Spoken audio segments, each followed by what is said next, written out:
And so what other challenges have you encountered with establishing Lost Heritage Productions? Well, as an entity which is non-commercial,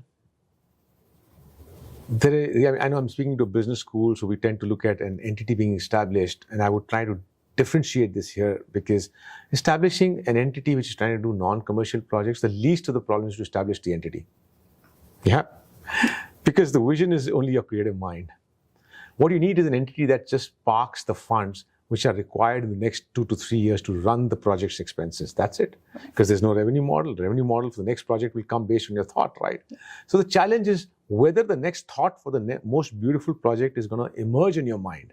That's the biggest problem, right? So once that thought emerges, and most of the time the way I define our projects are, we're getting into areas where others are choosing not to grow.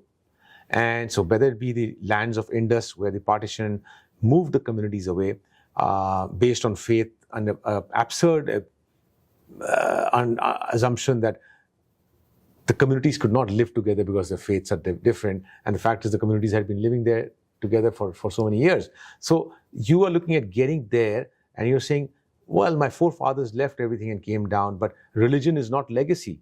Religion is a subset of a legacy, right? So how do you get in there, right?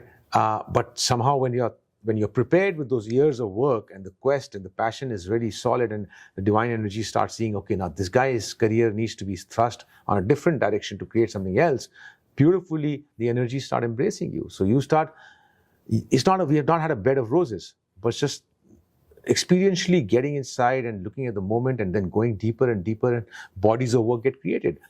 Looking at the same core skill. So our core skill is still going into places where others are not going.